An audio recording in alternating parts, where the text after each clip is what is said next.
Hello friend, कैसे आप सभी लोग। उम्मीद करता हूं मस्त होंगे, चकाचक होंगे, खुश होंगे। मध्य प्रदेश सामान्य ज्ञान की कक्षा में आपका बहुत बहुत स्वागत है। दोस्तों, आज से हम लोग बहुत ही शानदार टॉपिक स्टार्ट करेंगे जिसका नाम है मध्य प्रदेश का अपवाह तंत्र, drainage system of Madhya Pradesh. हम लोग देखने वाले हैं, मजा आएगा। और याद रखिए, आप किसी भी एग्जाम की तैयारी कर रहे हैं, हर एग्जाम, हर एक कॉम्पिटिटिव एग्जाम में जहां पर मध्य प्रदेश सामान्य ज्ञान आता है, वहां पे सबसे ज्यादा जो प्रश्न बनते हैं वो नदियों से बनते हैं, वो रिवर से बनते हैं। क्यों बनते हैं? क्योंकि नदियों को सभ्यता का पालना कहा जाता है। मतलब जो भी सभ्यता हो, चाहे मेसोपोटामिया की सभ्यता है, चाहे सिंधु घाटी की सभ्यता, इंडस सिविलाइजेशन, चाहे चीन की सभ्यता, कहीं की भी सभ्यता देखो, वो किसी ना किसी नदी के किनारे ही वो जन्म लेती है। क्यों? क्योंकि पानी हमारे लिए बहुत इंपॉर्टेंट है। नदियां भी हमारे लिए बहुत इंपॉर्टेंट है, क्योंकि नदी से हम लोग सिंचाई करते हैं, नदी से पेयजल की व्यवस्था करवाते हैं, नदी से डैम बनाते हैं, बिजली उत्पादन करते हैं। बहुत सारे मल्टी प्रोजेक्ट इस पे चलते हैं, तो बहुत इंपॉर्टेंट है। और आपको पता होना चाहिए कि हमारे मध्य प्रदेश को नदियों का मायका कहा जाता है। और नदियों के मायका से मतलब है कि सबसे ज्यादा जो ओरिजिनेट होती हैं किसी राज्य से नदियां, वो मध्य प्रदेश से। बहुत सारी नदियां हैं, सब नदियों को हमें पढ़ना है, डिटेल से पढ़ना है। और यहाँ से प्रश्न आने की संभावना भी ज्यादा रहती है, तो इसे बहुत अच्छे से पढ़ेंगे। और काफी लंबा टॉपिक है, धैर्य से, आराम से, पेशेंस से हम लोग इसे पढ़ने वाले। चलिए स्टार्ट करते हैं आज का टॉपिक, जिसका नाम है मध्य प्रदेश की नदियां एवं अपवाह तंत्र। ठीक है, अपवाह तंत्र क्या होता है, आइए उसको समझते हैं हम लोग। चलिए देखिए, नदियों को समझने से पहले ना आपको नदियों के बारे में कुछ कुछ जानकारी होना चाहिए। ठीक है, क्योंकि हम लोग नदी नहीं पढ़ रहे हैं, यहाँ पे हम लोग पढ़ने वाले हैं अपवाह तंत्र। क्या पढ़ने वाले? अपवाह तंत्र। ये क्या होता है उसको समझो आप। अपवाह तंत्र क्या होता है? आ, ठीक है, ड्रेनेज सिस्टम कहा जाता है। अपवाह तंत्र को क्या बोलेंगे? Drainage system. चलो, ये जो लिखा है ना, उसके पहले आप कुछ देखो, मैं आपको कुछ दिखाना चाहता हूं। यहां पे देखिए आप, एक और फोटो, ये वाला फोटो देखिए। ठीक है, इसको ध्यान से देखिए। ये पूरा का पूरा एक जो बीच में से जो नदी दिख रही है ना, ये नदी है। ठीक है, नदी के आइट साइड आपको क्या दिख रहा है? ये पूरा का पूरा क्या है? ड्रेनेज बेसिन इसे कहा जाता है। ये सोर्स है जहां से नदी निकल रही है। इस नदी में बहुत सारी ये ट्रिब्यूटरीज, ट्राइब्यूटरीज मतलब इसकी सहायक नदियां आके मिल रही हैं। इधर समुद्र में जाके पानी गिर रहा है। ये पूरी वैली है, घाटियां है। इस पूरे के पूरे को हम लोग कहा क्या कहते हैं? ड्रेनेज सिस्टम या अपवाह तंत्र कहते हैं। जहां से एक नदी बहती है और उसमें बहुत सारी नदियां आके पानी मिलाती हैं, या वहां से निकलकर पानी जिन जिन जगहों पे जाता है, उसे हम लोग टोटल अपवाह तंत्र कहते हैं। इसमें बहुत सारी चीजें होती हैं कि भाई नदी जब निकलती है उसे मुहाना कहते हैं। ओरिजिन जहां से होती है उसे ओरिजिन या मुहाना कहते हैं। और जहां पर वो गिरती है उसे हम लोग, या तो वो डेल्टा बना के गिरेगी या वो एस्चुरी बना के गिरेगी। ये क्या होता है हम लोग डिस्कस करेंगे। तो बहुत सारी ऐसी छोटी छोटी टर्मिनोलॉजी होती है जो आपको पता होना चाहिए, क्योंकि नदी नहीं पढ़ रहे हम, सिर्फ नदी पढ़ी उसके किनारे नहीं। नदी से जितना भी क्षेत्र, जितना भी जो एरिया है ना, वो इफेक्ट होता है, वो पूरा का पूरा हमें पढ़ना है। ठीक है, चलिए। और यहाँ पे नदियों से संबंधित जो भी होगा ना, हर एक चीज हम लोग पढ़ेंगे। कोई भी एक रिवर उठाएंगे तो उससे ही हम लोग, उससे संबंधित मंदिर, उससे संबंधित हम लोग झरने, उससे संबंधित प्रोजेक्ट, लाइट बैट, सब कुछ हम लोग यही देखेंगे। अलग से हम लोग जो नदियों से जितने भी टॉपिक जुड़े होते हैं ना, झरने से लेकर वाटरफॉल वगैरह, सब हम लोग पढ़ेंगे। मजा आएगा आपको, बहुत डिटेल में जाएंगे। और मंदिर हो गया, गुफाएं हो गई, ठीक है, बहुत सारी चीज हम लोग पढ़ने वाले। ये पूरा का पूरा आप ये फोटो में देखोगे, ये पूरा वाटर सेट का है कि किस तरीके से वाटर एक जगह से जाकर दूसरी जगह तक पहुंचता है। चलिए, तो कौन कौन सी चीजें हैं उनको हम लोग देखते हैं एक बार, फिर एक बार और इस डायग्राम को दिखाएंगे तो आपको चीजें समझने आएंगी। सबसे पहले आप लोग समझिए अपवाह क्या होता है, ड्रेनेज क्या होता है। अपवाह निश्चित वाहिकाओं के माध्यम से निश्चित दिशाओं में हो रहा जल प्रवाह। निश्चित वाहिका मतलब कुछ रिवर से, ये देखो इस तरीके से एक निश्चित डायरेक्शन में अगर जल प्रवाह होता है, उसे हम लोग क्या कहते हैं? अपवाह कहते हैं। The flow of water through well defined channels in certain direction. एक सर्टन डायरेक्शन में अगर सर्टन चैनल से अगर वाटर फ्लो हो रहा है, उसे को हम लोग क्या कहते हैं? अपवाह कहते हैं। अब देखिए, अपवाह तंत्र क्या होता है, ड्रेनेज सिस्टम क्या होता है। वाहिकाओं के जाल को अपवाह तंत्र कहते हैं। द नेटवर्क ऑफ चैनल्स, जितने भी चैनल है जहां से पानी फ्लो होता है, उसके पूरा जो नेटवर्क है, उसी को हम लोग क्या कहते हैं? उसी को अपवाह तंत्र कहते हैं। और यही हमें पढ़ना है। ठीक है, ड्रेनेज सिस्टम हमें पढ़ना है। तो क्या होता है? The network of channels. और चैनल्स क्या होते हैं? ठीक है, ड्रेनेज क्या होता है? The flow of water through well defined channel, well defined channel in certain direction.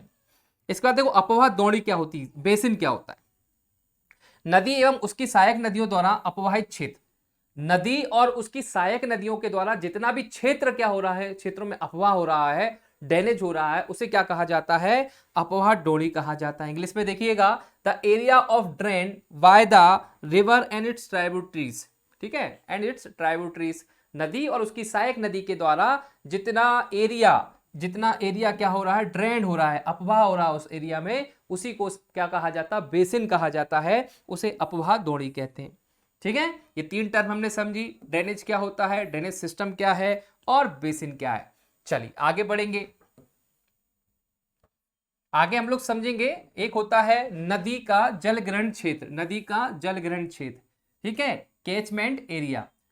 नदी जिस विशिष्ट क्षेत्र से अपना जल बहा कर लाती है उसे नदी का जलग्रहण क्षेत्र कहते हैं। जहां सर भी जिस एरिया से वो नदी पानी बहा कर लेके आ रही है उस जगह को हम लोग क्या कहते हैं, कैचमेंट एरिया कहा जाता है। It's refers to all the area of land over which rainfall and its catch to serve the river basin.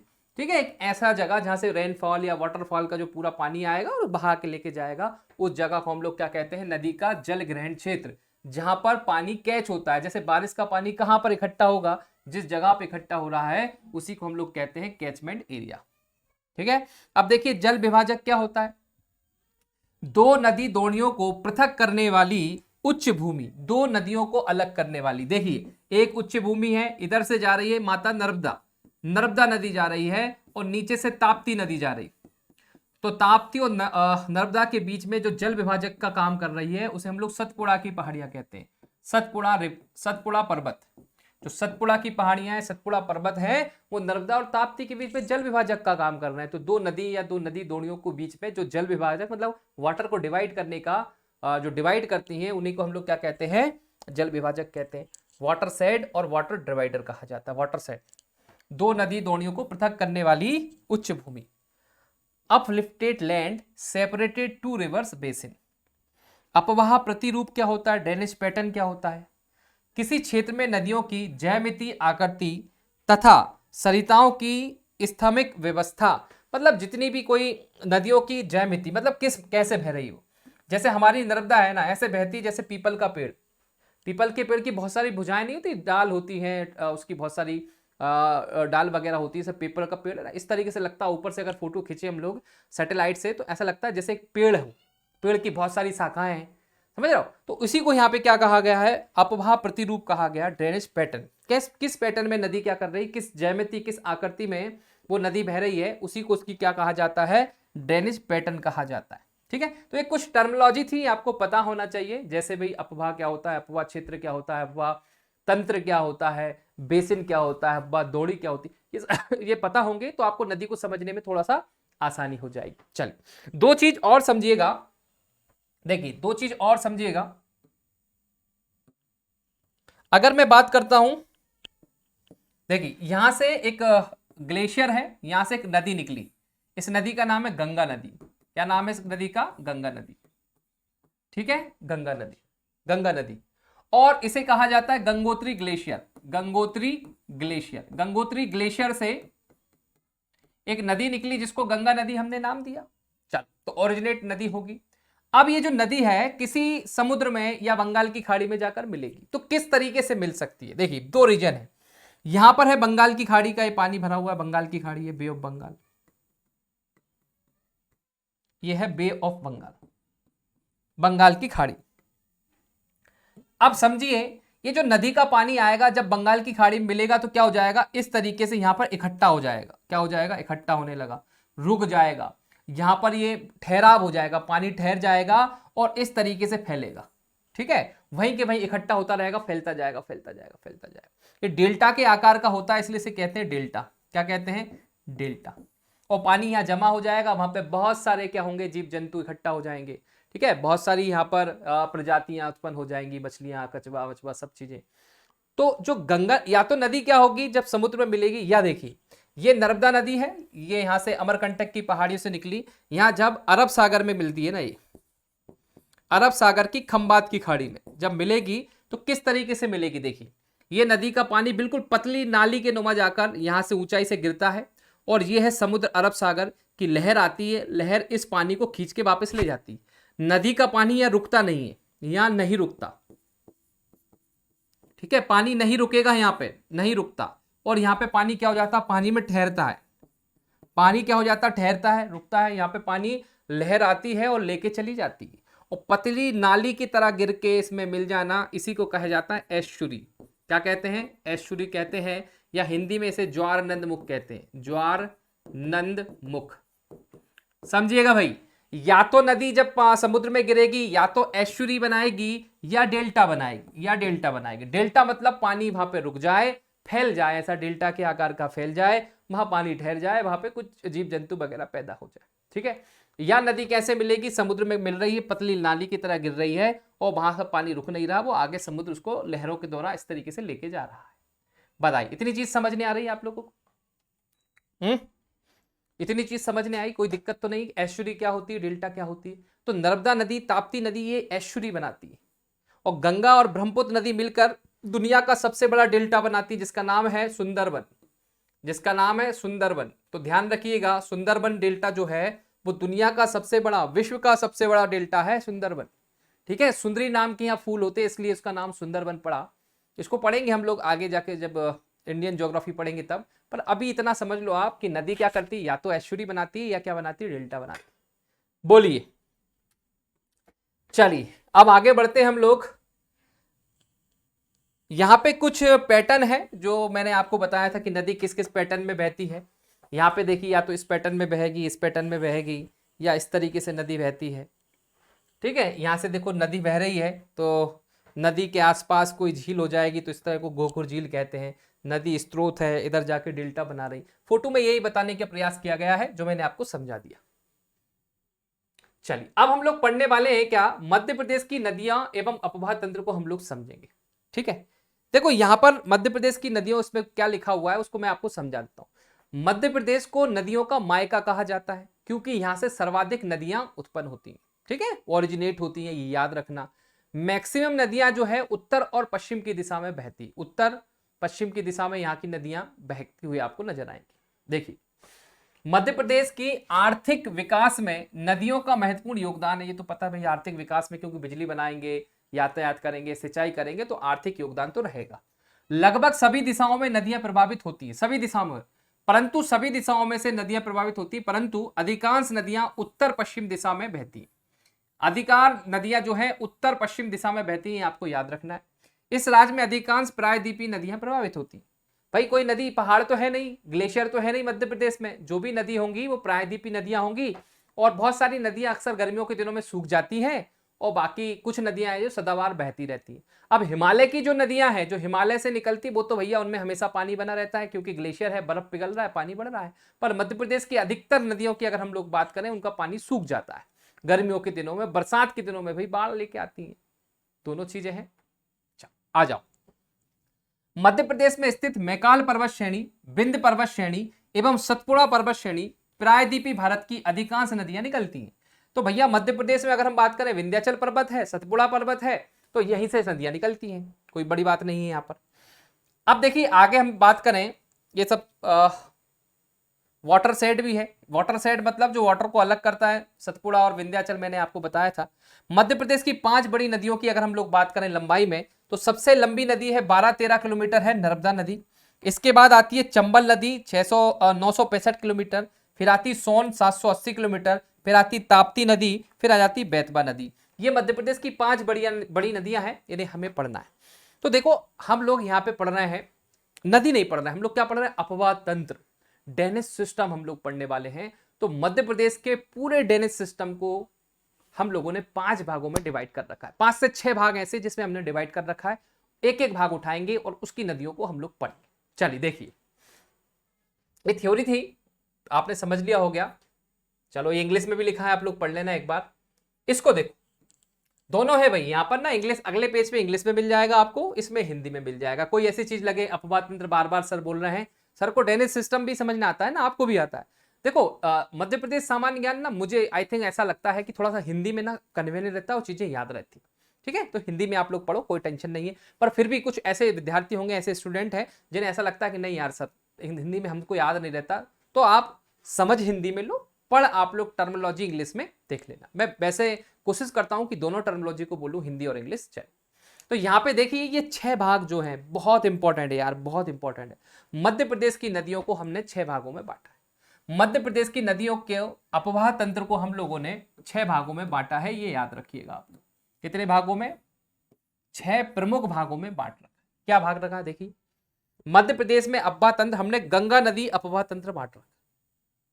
बोले सर हमने तो पढ़ा है कि गंगा नदी मध्य प्रदेश आती नहीं है।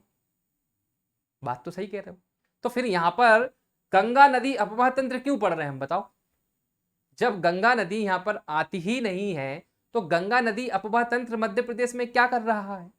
नहीं, इसीलिए मैंने कहा हम नदी नहीं पढ़ रहे हैं। गंगा नदी वास्तव में मध्य प्रदेश नहीं आती है, पर मध्य प्रदेश की अधिकांश ऐसी नदियां हैं जो डायरेक्ट पानी लेके कहां जाती हैं? गंगा नदी में लेके जाती हैं। कहने का मतलब यह है, तो हम गंगा अपवाह तंत्र पढ़ रहे हैं कि मध्य प्रदेश की वो कौन कौन सी नदियां हैं जिनका पानी जाकर गंगा में मिलता है, वो हमें पढ़ना है। यहां पे देखिए नर्मदा नदी अपवाह तंत्र, नर्मदा नदी नहीं पढ़ रहा है, नर्मदा नदी अपवाह तंत्र मतलब नर्मदा नदी के साथ साथ उसमें कितनी सहायक नदियां आके पानी लेके आती हैं और नर्मदा में से कितनी नदियां बढ़ जाती हैं, वो सब हम लोग देखेंगे। इस बार देखिए ताप्ती नदी अपवाह तंत्र, ताप्ती नदी भी पढ़ना है और ताप्ती की पूरी सहायक नदियों के बारे में पढ़ना है। गोदावरी नदी अपवाह तंत्र, अब फिर वही सवाल आएगा सर गोदावरी नदी तो मध्य प्रदेश नहीं आती, ये तो सर महाराष्ट्र से इधर तेलंगाना होती हुई चली जाती बंगाल की खाड़ी में। भैया पर हमारे मध्य प्रदेश की बहुत सारी ऐसी नदियां हैं जिनका पानी जाकर गोदावरी में मिल जाता है, ठीक है? तो कहीं ना कहीं मध्य प्रदेश की नदियों का पानी गोदावरी में जा रहा है कि नहीं, इसीलिए हम लोगों ने क्या पढ़ रहा है गोदावरी अपवाह तंत्र पढ़ेंगे। माही नदी अपवाह तंत्र, माही नदी की सहायक नदियों के बारे में भी पढ़ेंगे और इसके बाद लास्ट महानदी अपवाह तंत्र। अब महानदी भी भैया हमारे यहाँ तो नहीं आती है, छत्तीसगढ़ से होते हुए उड़ीसा चली जाती है और बंगाल की खाड़ी में जाके गिर जाती है, पर कुछ नदियां हमारी ऐसी है, एक आध नदी ऐसी है जिसका पानी महानदी में भी जाता है, इसलिए इंपॉर्टेंट हो गया हमारे लिए। तो कुल मिलाकर मध्य प्रदेश के अपवाह तंत्र को हमने 6 भागों में बांटा है। गंगा अपवाह तंत्र, नर्मदा अपवाह तंत्र, ठीक है, इसके बाद अगर नर्मदा अपवाह तंत्र के बाद ताप्ती अपवाह तंत्र, गोदावरी अपवाह तंत्र, माही अपवाह तंत्र और लास्ट में महानदी। ये माही है और ये महानदी है। तो 1 2 3 4 5 6, तो अगर क्वेश्चन सबसे पहले तो यही पूछा जाता है कि मध्य प्रदेश के अपवाह तंत्र को कितने भागों में बांटा है, तो 6 भागों में बांटा है, ये याद रखिएगा।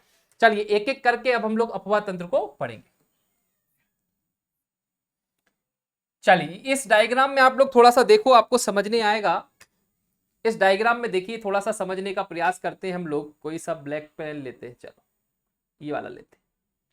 मैंने बोला माही नदी अपवाह तंत्र, ये देखिए ये माही नदी इस तरीके से यहां से धार से निकल रही है, धार के सरदारपुर से, और इधर राजस्थान से होते हुए गुजरात में जाकर खंबात की खाड़ी में गिर जाती है। ये नदी यहां से निकलती। चंबल नदी देखिए यहाँ पर इंदौर के बगल में महू है, जाना पाओ की पहाड़ियां, वहां से चंबल नदी निकल के इस तरीके से जाती है और यहाँ पर जाकर ये बाउंड्री बनाते हुए इधर चली जाती है और यमुना नदी में मिल जाती है। ताप्ती नदी देखिए, ताप्ती नदी यहाँ से निकलती है मुल्ताई की पहाड़ियों से, और ताप्ती नदी कहाँ गई? ताप्ती नदी, ताप्ती नदी ये, सॉरी ताप्ती नदी ये चली गई, ठीक है। नर्मदा नदी की बात करें तो ये ब्लैक ब्लैक नदी है, नर्मदा नदी जा रही है, इस तरीके से जा रही है, ठीक है। सिंध नदी देखिए यहाँ से, सिंध नदी ये विदिशा से निकलती है। बैतवा नदी देखिए रायसेन से निकलती है, ये देखिए रायसेन से ये बैतवा नदी चली गई। इसके बाद देखिए कैन नदी, ये कैन नदी कैमूर की पहाड़ियों से निकली। तमस नदी, सोन नदी, यहाँ से सोन नदी इस तरीके से गई। तो इस मैप को देख के आपको थोड़ा सा आइडिया होगा। जल विभाजक का काम देखो, ऊपर वाले विंध्याचल पर्वत है, ऊपर ये विंध्याचल पर्वत है और नीचे ये सतपुड़ा पर्वत है, ये जल विभाजक का काम करते हैं। अभी तो शुरुआत है यार, आगे आगे देखिए मजा आएगा, नदियों को हम लोग और गहराई से पढ़ेंगे। चलिए सबसे पहले स्टार्ट करेंगे हम लोग गंगा अपवाह तंत्र। मध्य प्रदेश की वो नदियां देखेंगे जिनका पानी डायरेक्ट गंगा में जाता है। गंगा अपवाह तंत्र मध्य प्रदेश का सबसे बड़ा अपवाह तंत्र है, ये याद रखिए। इन 6 अपवाह तंत्रों में से सबसे बड़ा जो अपवाह तंत्र है, जो जहां सबसे ज्यादा पानी जाता है, उसे बोलते हैं हम गंगा अपवाह तंत्र। सबसे बड़ा राज्य के उत्तरी पूर्वी जिलों में विस्तृत है। इसके अंतर्गत अधिकांश रूप से राज्य के मध्य पश्चिमी भाग सम्मिलित होते हैं। इसकी कुल अपवाह क्षेत्र जो है वो 2,02,070 वर्ग किलोमीटर, 2,02,070 वर्ग किलोमीटर है। इस अपवाह तंत्र की अधिकांश नदियां उत्तर की ओर प्रभावित होती हैं। इस अपवाह तंत्र की अधिकांश नदियां उत्तर की ओर प्रभावित होती हैं। जैसे देखिए, अब ये गंगा अपवाह तंत्र इतना बड़ा है कि इसे 3 उपतंत्रों में बांटना पड़ा। कौन कौन से? एक है यमुना उपतंत्र, दूसरा है टोंस उपतंत्र और तीसरा है सोन उपतंत्र। ठीक है, तो कौन कौन सा है? यमुना, टोंस और सोन।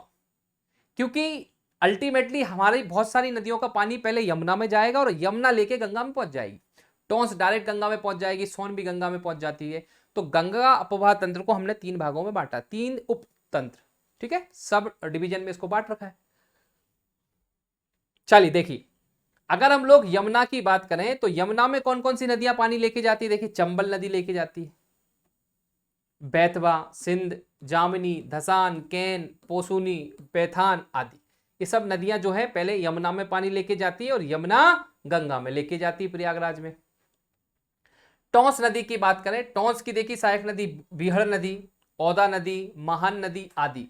ठीक है, बिहार, बिहाड़, ये सब नदी किसकी है? टोंस की सहायक नदी है।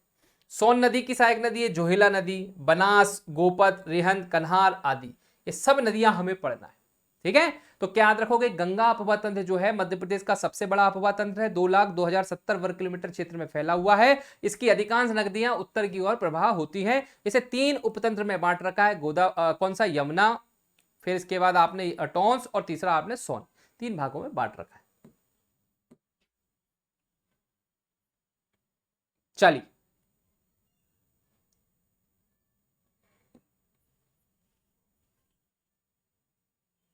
अब हम लोग स्टार्ट करेंगे यमुना। यमुना में चंबल नदी से प्रारंभ करेंगे। अब एक एक नदी उठाएंगे और डिटेल में पढ़ेंगे। इसको हमें गंगा अपवाह तंत्र को डिटेल में पढ़ना है और आज हम लोग स्टार्ट करेंगे चंबल नदी। चंबल नदी को डिटेल में पढ़ेंगे, मजा आएगा। ठीक है, चलिए पानी पी लेते थोड़ा सा, फिर आगे बढ़ते हैं।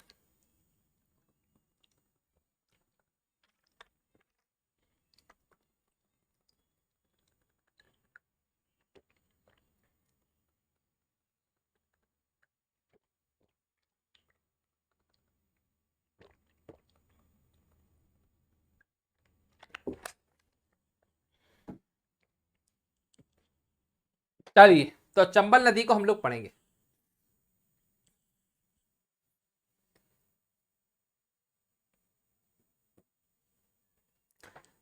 चंबल नदी को एक बार पहले आप लोग उस वाले मैप में देखो, इसमें मैप में देखो, तो चीजें और ज्यादा समझने आएंगी आपको। देखिए, चंबल नदी यहां से, यहां पर क्या है?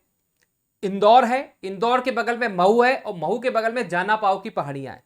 जाना पाओ की पहाड़ियों से पर भी एक चोटी है जिसका नाम है बांगचू पॉइंट। जाना पाओ की पहाड़ियों पर भी कौन सा पॉइंट है? बांगचू पॉइंट। तो बांगचू पॉइंट से क्या निकलेगी? आपकी चंबल नदी निकलेगी। इस तरीके से देखिए, उज्जैन, रतलाम, नीमच होते हुए ये राजस्थान में प्रवेश करेगी। ठीक है, कहां प्रवेश करेगी? राजस्थान में प्रवेश करेगी। और राजस्थान में प्रवेश करने के बाद देखिए, वापस से ये यहां पर मध्य प्रदेश और राजस्थान की बाउंड्री से होते हुए ये यूपी चली जाएगी इस तरीके से। ठीक है, तो इसको ध्यान से देख लीजिए आप। महू से निकली और यहां पे जाकर इटावा में जाकर ये इधर यमुना नदी आएगी, वहां पर जाकर मिल जाएगी। ठीक है, तो कहां से निकली चंबल नदी? देखिए यहां से। ये कौन सा क्षेत्र आता है? ये आता है इंदौर के बगल में महू। आ जाओ, अब इसी को अपन इसी नदी को देखेंगे। ये देखो, अब इसको यहां पे आके देखो, वो उस नदी को इमेजिन करना कहां से निकली थी। ये है आपका महू। ठीक है, महू में इंदौर के पास में जाना पाओ की पहाड़ियां हैं और जाना पाओ की पहाड़ी पर बांगचू पॉइंट है। कौन सा? बांगचू पॉइंट। तो बांगचू पॉइंट से ही नदी निकलती है चंबल नदी। जैसे ही चंबल नदी आगे बढ़ेगी तो सबसे पहले आएगा उज्जैन, उज्जैन के बाद ये आगे बढ़ेगी तो आएगा रतलाम, और रतलाम के बाद आगे बढ़ेगी तो आएगा मंदसौर। अब मंदसौर में क्या होता है? 2 चीजें होती है, ध्यान से समझिएगा। मंदसौर में रायपुरी हिल चित्तौड़गढ़ से एक राजस्थान में एक नदी निकलती सिवना, तो सिवना नदी यहां से आकर इसमें इस तरीके से आकर मिल जाएगी। तो मंदसौर में चंबल नदी में कौन सी नदी आके मिल गई? शिवना नदी। और यहां से देखिए, इंदौर के पास में ही इंदौर के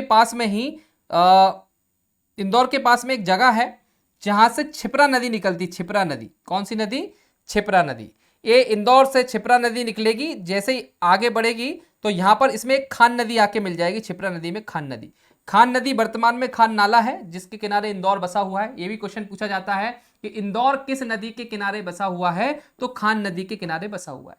तो इस क्षिप्रा नदी में आके खान नदी मिल जाएगी, क्षिप्रा आगे जाएगी आगे जाएगी आगे जाएगी आगे जाएगी आगे जाएगी और यहाँ पे मंदसौर के पास जाकर चंबल में मिल जाएगी।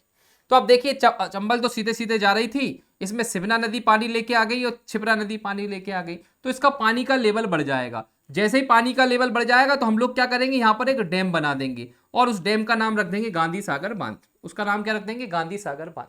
तो यहां पर हमने मंदसौर में एक गांधी सागर बांध बनाया चंबल पर, ध्यान रखिएगा पहला बांध है ये चंबल नदी का। चलिए अब आगे बढ़ेंगे और आगे जैसे ही बढ़ेगी तो ये राजस्थान में प्रवेश कर जाएगी। मंदसौर के बाद नीमच और नीमच के बाद राजस्थान चली गई। अब देखिए राजस्थान में जा रही, राजस्थान में सबसे पहले इसमें हम एक बांध बना देंगे, उस बांध का नाम रखेंगे चित्तौड़गढ़। जो है चित्तौड़गढ़ में, चित्तौड़गढ़ पड़ता है राजस्थान का एक डिस्ट्रिक्ट है, वहां पर राणा प्रताप सागर बांध बनाएंगे। कौन सा बांध बनेगा भैया, राणा प्रताप सागर बांध। आगे बढ़ेगी आगे बढ़ेगी, आगे आ जाएगा कोटा। क्या आ जाएगा, कोटा। कोटा में ही हम लोग जवाहर सागर बांध बना देंगे, एक और बांध बन जाएगा कोटा जवाहर सागर बांध। फिर आगे बढ़ेगी तो आगे आ जाएगा झालावाड़। झालावाड़ राजस्थान में ही आएगा। और देवास की बागली से एक नदी निकलती है जिसका नाम है काली सिंध नदी, और काली सिंध नदी भी जाकर झालावाड़ के पास में जाकर इसमें मिल जाएगी चंबल में। और आ गई आष्टा। आष्टा सीहोर डिस्ट्रिक्ट में एक आष्टा तहसील आती है, वहां से एक नदी निकलेगी पार्वती नदी, और पार्वती नदी भी झालावाड़ के आगे जाकर इसमें मिल जाएगी। और माउंट आबू से एक नदी निकलती जिसका नाम है बनास नदी। बनास नदी बारा करके एक डिस्ट्रिक्ट है और 12 जगह है, वहां पर जाकर बनास नदी चंबल में मिल जाएगी। फिर आगे ये श्योपुर में प्रवेश करेगी, श्योपुर के बाद ये मुरैना, मुरैना से होती हुई जाएगी धौलपुर, करेला पड़ेगा, और फिर इसके बाद यमुना में इटावा में जाकर ये मिल जाएगी। ठीक है, इटावा एक डिस्ट्रिक्ट है यूपी का, वहां पर जाकर यमुना नदी में मिल जाएगी। तो कैसे याद रखना है, ऐसे याद रखना है कि बांगचू पॉइंट, जाना पाओ, इंदौर के महू में जाना पाओ की पहाड़ियों के बांगचू पॉइंट से नदी निकलती चंबल नदी। फिर चंबल नदी निकलेगी, फिर वो पहुंचेगी कहां पर, उज्जैन। उज्जैन के बाद पहुंचेगी रतलाम। रतलाम के बाद पहुंचेगी मंदसौर। मंदसौर में 2 चीज होंगी, एक सिवना नदी जो रायपुरी हिल चित्तौड़गढ़ से निकलती वो आके मिल जाएगी, नीचे से क्षिप्रा नदी आकर मिल जाएगी। क्षिप्रा की एक सहायक नदी, एक खान नदी। यहाँ पे पानी का लेवल बढ़ जाएगा तो पानी का लेवल बढ़ जाएगा तो यहाँ पे गांधी सागर बांध हम बनवा देंगे। इसके बाद आगे बढ़ेंगे, राजस्थान पहुंच जाएगी तो चित्तौड़गढ़ में हम लोग राणा प्रताप सागर बांध बनेगा। और आगे बढ़ेंगे तो कोटा आएगा, कोटा में हम लोग यहाँ पर जवाहर सागर बांध बनाएंगे। फिर आगे क्या जाएगा, झालावाड़। तो झालावाड़ में नीचे देवास बागली से एक नदी काली सिंध निकल के इसमें मिल जाएगी। फिर आगे बढ़ेंगे तो आष्टा, सीहोर के बगल में आष्टा है, वहां से एक नदी निकलेगी जिसका नाम पार्वती नदी आके इसमें मिल जाएगी। फिर आगे देखिए माउंट आबू से बनास नदी, ये बहुत पूछा जाता है, बनास नदी। ठीक है, माउंट आबू के बनास नदी आके इसमें मिल जाएगी, 12 में कहाँ मिलती, 12। फिर आगे आएगा श्योपुर मुरैना, फिर धौलपुर करेला आएगा, और फिर आगे जाके इटावा आएगा। इटावा में जाके ये मिल जाएगी किससे, यमुना नदी में। चलिए अब इसके बारे में पढ़ते हैं, मजा आएगा। उद्गम, चंबल नदी का उद्गम जो है, देखिए चंबल नदी का उद्गम की बात करें तो जिला पूछा जाएगा, जिला कहां किस जिले से निकलती है, इंदौर जिले से निकलती है। इंदौर के महू से निकलती है। महू का नाम हो गया है अंबेडकर नगर स्थित बिंद श्रेणी। अगर पर्वत श्रेणी पूछा जाए तो कौन सी श्रेणी से, बिंद श्रेणी से। पहाड़ी पूछा जाए तो जाना पाओ की पहाड़ी। पॉइंट पूछा जाए तो वांगचुक बिंदु से निकलती। कितने सारे क्वेश्चन पूछे जा सकते हैं। संभाग भी पूछा जाए तो इंदौर संभाग, जिला इंदौर है, संभाग इंदौर है, तहसील महू है। इसके बाद निकट कौन सी श्रेणी है, पर्वत श्रेणी कौन सी, माउंटेन रेंज कौन सी है, विंध्याचल पर्वत श्रेणी है। इसके बाद पहाड़ी पूछा जाए तो कौन सी है, जाना पाओ की पहाड़ी है। और बिंदु पूछा जाए तो वांगचुक बिंदु, वांगचुक पॉइंट से निकलती है। मोहाना कहां पर जाके मिल जाती भैया, मोहाना क्या है, चंबल नदी उत्तर प्रदेश के इटावा जिले, उत्तर प्रदेश के इटावा जिले में किस नदी में मिल जाती, यमुना नदी में जाकर मिल जाती।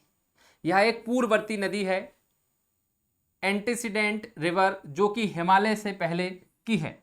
मतलब हिमालय के निर्माण से भी पहले जो नदी थी उस नदी को एंसेंटेंट रिवर कहा जाता है। मतलब जो नदी हिमालय के बाद में जन्म हुआ, क्योंकि हिमालय इज यंगेस्ट माउंटेन, तो हिमालय के पहले से इस नदी का उद्गम हो चुका था। चलिए आगे बढ़ेंगे हम लोग।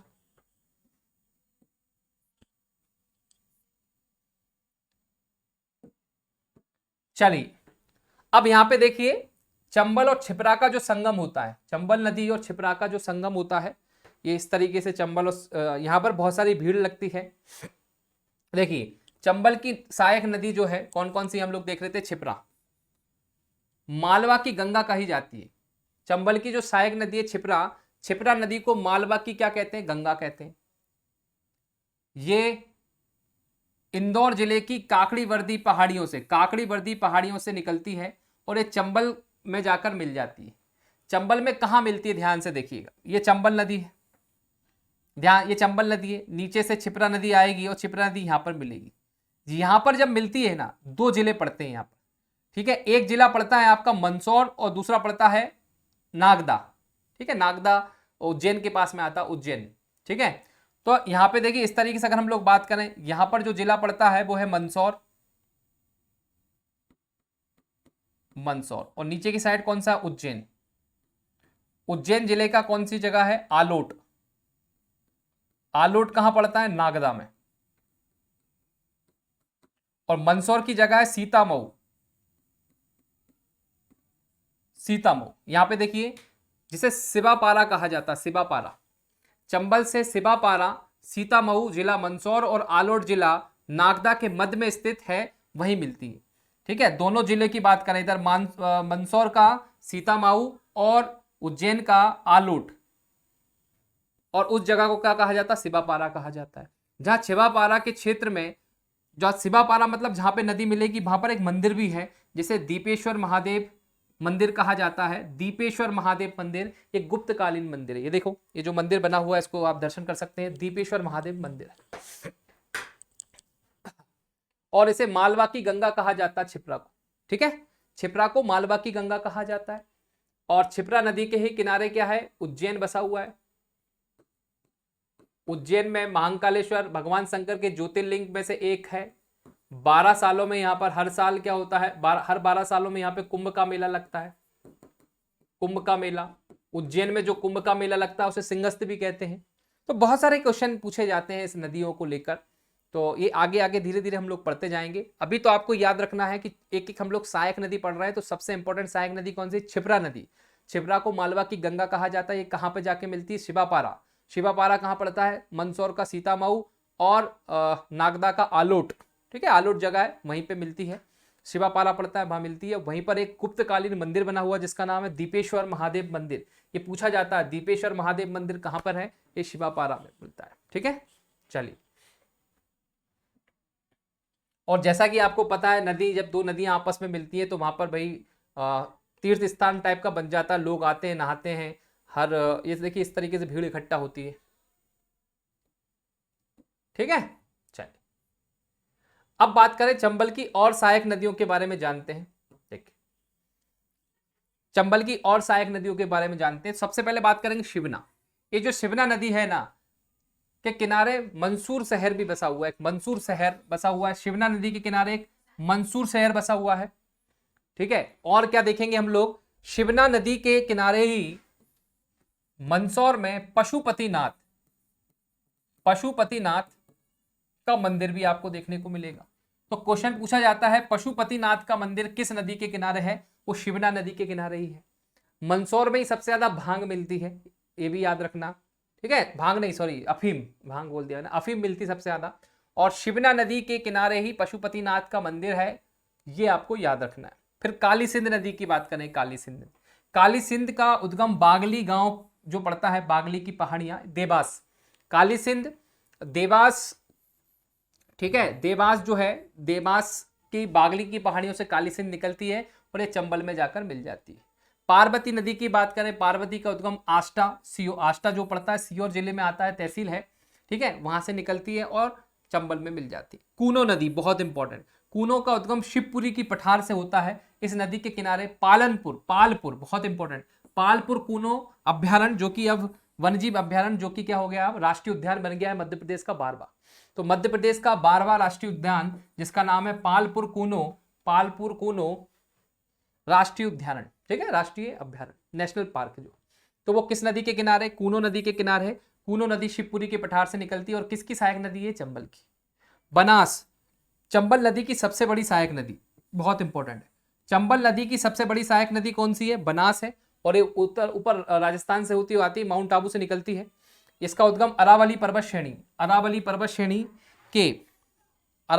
श्रेणी के माउंट आबू से हुआ है। कुंभलगढ़ राजस्थान से होता है इसका।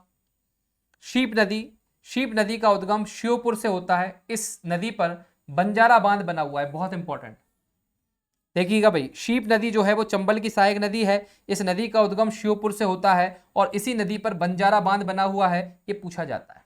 ठीक है, इसके बाद देखिए कुंवारी नदी, कुराई नदी, बामनी, कुंद, ये सब नदी किसकी सहायक नदी है? चंबल की सहायक नदी है। मोटा मोटा अगर आप लोगों से क्वेश्चन पूछा जाए चंबल की सबसे बड़ी सहायक नदी कौन सी है, तो बोलना बनास नदी है। चंबल की सबसे इंपॉर्टेंट सहायक नदी कौन सी है? वो है क्षिप्रा नदी। क्षिप्रा नदी को मालवा की गंगा कहा जाता है। क्षिप्रा नदी के किनारे उज्जैन है, जहां पर हर 12 सालों में कुंभ का मेला लगता है। भगवान शंकर के ज्योतिर्लिंगों में से एक महाकालेश्वर का मंदिर भी आपको उज्जैन में देखने को मिलेगा। यहाँ पर महालोक बना दिया गया है।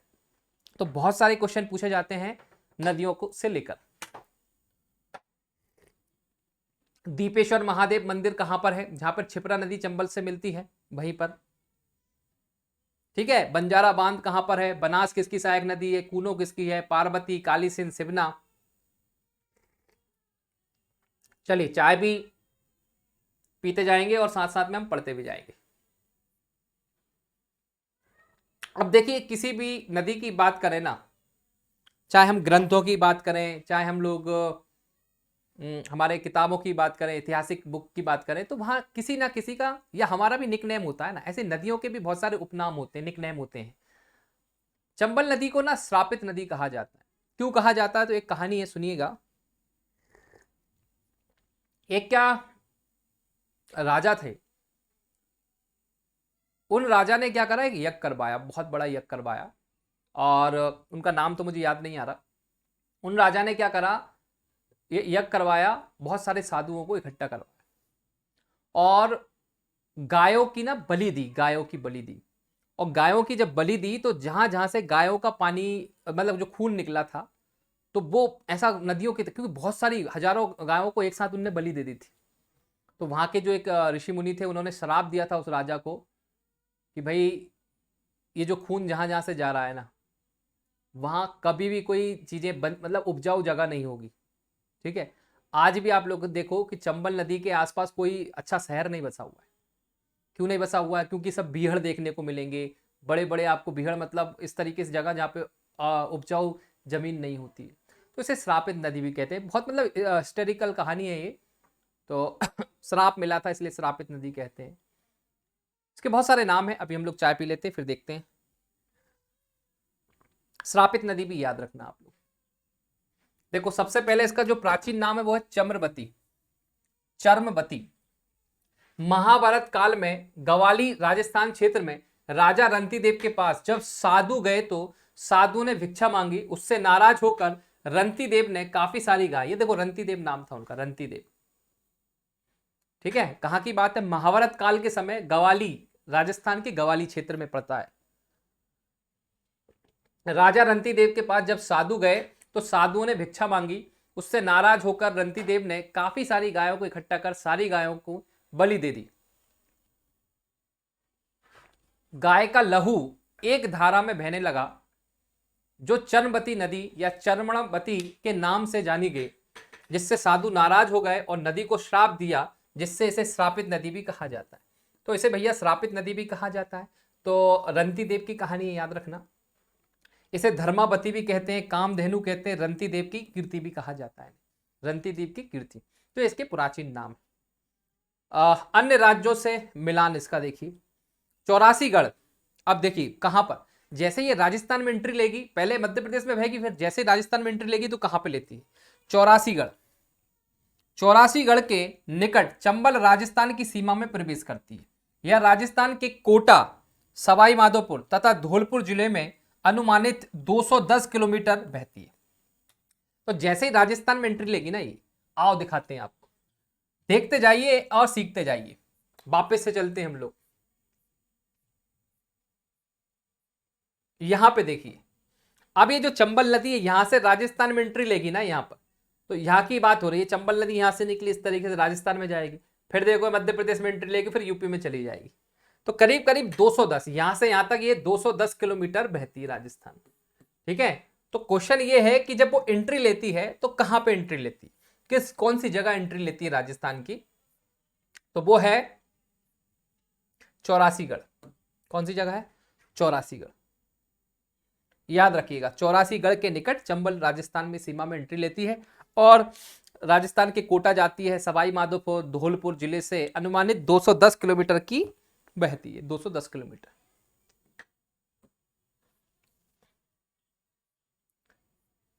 चलिए अब इसके बारे में विशेष तथ्य देखते हैं, बहुत इंपॉर्टेंट है, विशेष तथ्य भी है इसके बारे में।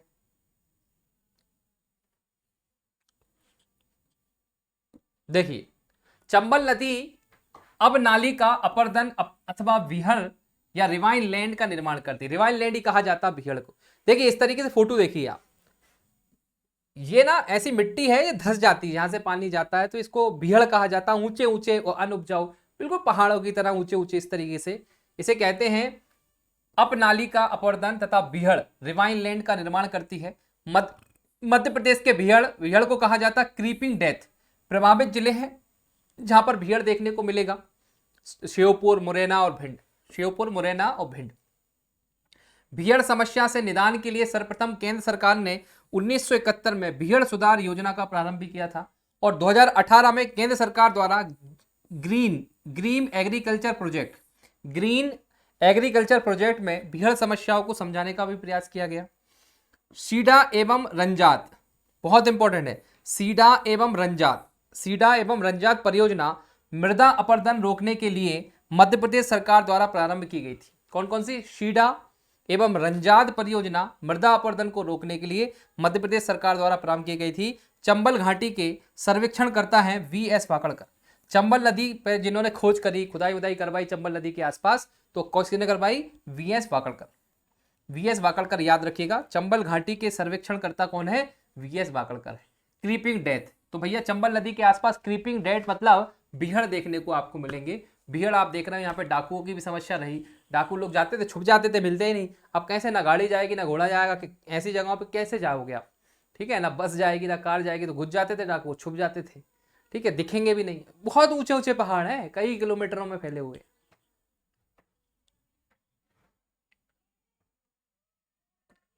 चलिए आगे बढ़ेंगे, विशेष तथ्य जानेंगे भाई इसके बारे में। विशेष तथ्य, चंबल नदी पर चंबल घड़ियाल, देवरी घड़ियाल जो केंद्र है मुरैना में स्थित है। तो यहाँ पर घड़ियाल को बचाने के लिए घड़ियाल केंद्र बनाया गया है। जो भी जैसे समुद्र नदी के अंदर कोई भी प्रजाति खत्म होने की कगार पे होती है, जैसे घड़ियाल की संख्या पहले ज्यादा थी, अब कम होती जा रही है, इसलिए यहाँ पर चंबल नदी पर चंबल घड़ियाल जो देवरी घड़ियाल केंद्र है मुरैना में स्थित है। चंबल नदी में डॉल्फिन संरक्षण भी किया जा रहा है, डॉल्फिन संरक्षण किया जा रहा है। चंबल नदी में बटागुर, कटहवा, चित्रा, इंडिका, कछुए की प्रजाति का भी संरक्षण किया जा रहा है। बनास सीप पर चंबल नदी रामेश्वर त्रिवेणी संगम का निर्माण राजस्थान में करती। ये बहुत इंपॉर्टेंट, ध्यान रखिए। बनास नदी, शीप नदी और चंबल नदी, ये तीनों नदी जब मिलती हैं, जिस जगह पे मिलती है उसे रामेश्वरम त्रिवेणी संगम कहा जाता है। तीन नदी मिलेंगी ना, उसे रामेश्वर त्रिवेणी संगम का निर्माण करती है, राजस्थान में करती है। बहुत इंपॉर्टेंट है। मध्य प्रदेश की दूसरी सबसे बड़ी नदी है ये, जिसका कुल अपवाह क्षेत्र 43,200 वर्ग किलोमीटर है। कुल लंबाई इसकी 965 वर्ग किलोमीटर है, 965 किलोमीटर है। मध्य प्रदेश में इसकी लंबाई 325 किलोमीटर है और इस नदी को पश्चिमी मध्य प्रदेश की जीवन रेखा के नाम से भी जाना जाता है। इसे पश्चिमी मध्य प्रदेश की जीवन रेखा कहते हैं।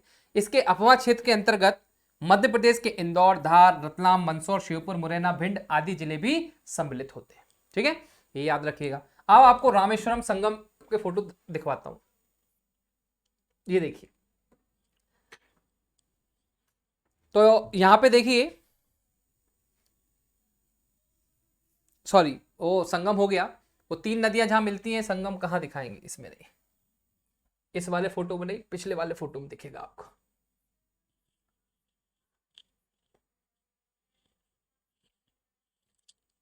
ये देखिए आप,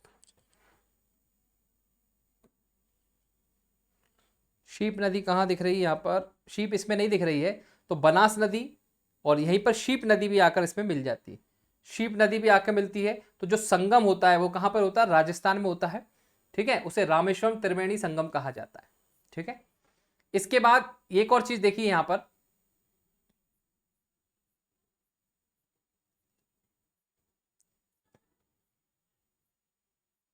चलिए यहां पे देखिए बहुत इंपॉर्टेंट, 5 नदियों का संगम है, इसे पंचनंद कहा जाता है। 5 नदियां कहां पर देखिए, यमुना, चंबल, कुंवारी, सिंध और पहुज।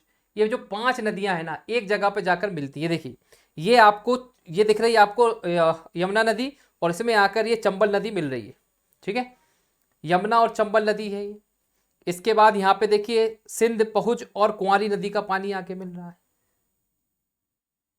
तो यहां पर ये 5 नदियों का आके पानी मिलता है, पंचनंद इसीलिए इसे कहा जाता है। यहां पे देखिए, ये देखो क्षेत्र देखो, ये जो नीले कलर की दिख रही है ना, ये देखो ये है कुंवारी नदी, ये कुंवारी नदी आ रही है, ये है चंबल नदी। ठीक है, और ये है यमुना नदी, ये यमुना नदी। सिंध नदी, ये नीचे से आके सिंध नदी मिल रही। तो इस क्षेत्र को क्या कहा जाता है, इसे कहा जाता है पंचनंद। पंचनंद मतलब जहां पे 5 नदियों का पानी आके मिल रहा है। तो कौन कौन सी नदियों का, यमुना, चंबल, कुंवारी, सिंध और पहुज। और पहुज नदी के किनारे बालाजी उन्नाव मंदिर बना हुआ है दतिया में। दतिया जो है किस नदी के किनारे बसा हुआ है, पहुज नदी के किनारे। और यहीं पर एक बालाजी उन्नाव मंदिर है, यहाँ पे हर साल मेला लगता है धूमधाम से, और इसे दतिया का लघु वृंदावन भी कहते हैं। तो बालाजी उन्नाव मंदिर को हम लोग लघु वृंदावन के नाम से भी जानते हैं, ये भी याद रखिएगा। और बालाजी उन्नाव मंदिर कहां पर है, दतिया में है, और किस नदी के किनारे है, पहुज नदी के किनारे है। और यहाँ पर 5 नदियों का पानी मिलता है, इसलिए इसे पंचनंद कहा जाता है, यमुना, चंबल, कुंवारी, सिंध, पहुज। अब देखिए चंबल नदी के बारे में और भी जानकारी देखेंगे। चंबल नदी, ठीक है, प्रोजेक्ट है।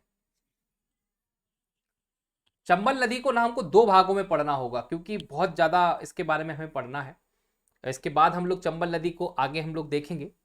तो क्योंकि ज्यादा मैं नहीं चाहता कि एक नदी को हम लोग पूरा कवर कर लें, इसको 2 भागों में करना पड़ेगा, ज्यादा बड़ी नदी है। ठीक है, इसको हम लोग सेकंड लेक्चर में कवर करेंगे। आज हम लोग यहीं खत्म करते हैं। इसके बाद सेकंड लेक्चर जो लेके आएंगे वहां पर चंबल नदी को आगे देखेंगे, क्योंकि चंबल नदी पे अभी प्रोजेक्ट बाकी हैं, चंबल नदी पे बहुत सारे मंदिर अभी बाकी हैं, तो बहुत सारी झरने अभी बाकी हैं, तो अभी बचा हुआ है।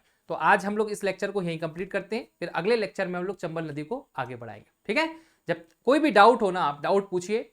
अब हम नदियों को कंप्लीट करने के साथ साथ नदियों के हम लोग एमसीक्यू भी लगाएंगे, जो आपके लिए बहुत इंपॉर्टेंट होंगे, तो टेंशन नहीं लेना है। नदियों को बहुत आराम से, बहुत धैर्यताई से, डिटेल में पढ़ना है, जिससे आपसे हर एक क्वेश्चन, किसी भी एंगल से क्वेश्चन पूछा जाए तो आपसे क्वेश्चन बने।